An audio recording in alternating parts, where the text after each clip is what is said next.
How did you get your start with Empire? Well, I kind of heard a few years back that Empire was looking to officially start its record label.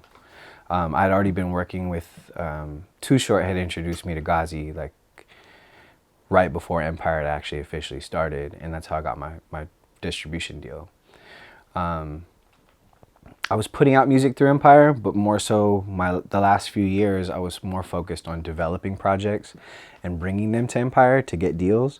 So I'd helped a handful of artists get deals with Empire, and so I was producing those projects. Those projects had teams around them, and then I got to see the dynamic, the business dynamic, your business manager, your management, your A&R.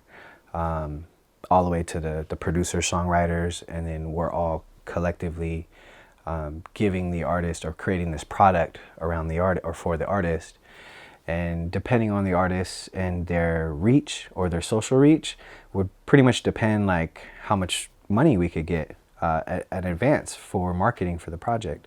So that really intrigued me. I wanted to learn more about the business side and really, how do I blow these records up? How do I blow these artists up? You know, and I think I'd already had that passion, and that's why I gotten into radio.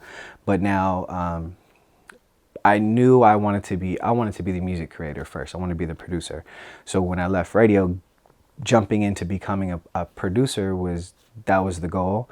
And then I got a call from Ghazi in July of 2019, and he's like, "Hey, we're gonna run some sessions out of the new studio we just got in San Francisco." He's like, "Do you wanna come?" And I'm like, "Of course." And I'm thinking like I'm gonna get a job right away or get an opportunity to just jump in and get going. And that wasn't the case at all. It was actually like a series of tests. But I don't think it was. I don't think anybody doubted my ability. It was like, okay, cool, we're developing a system here, and we have artists from Atlanta, artists from New York, artists from, Texas, and I was already working with a lot of the West Coast artists. So I think that's what kind of made me a good candidate to be brought over here. But, it's kind of like, here, let's put him in the mix, and let's see how he works with other artists. And I think I did good, and then November, he offered me a position with the record label, and as a studio engineer and producer, and I was ecstatic because to me it was kind of like my life coming full circle to an extent. Being in LA, I got to see a lot of the major label politics, and I got to see the good, the plus, and the minuses of that.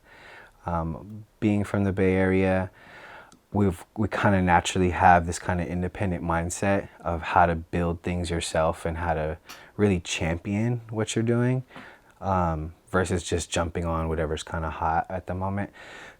And I really tried to, and I experienced that in LA because when I was hot, when I had the hot sound, everybody wants to work with you. And then as soon as the sound shifts, they don't call you anymore. And I was kind of going through one of those phases, and a friend of mine by the name of Randy Reyes, he works for Atlantic, but he also works with Empire.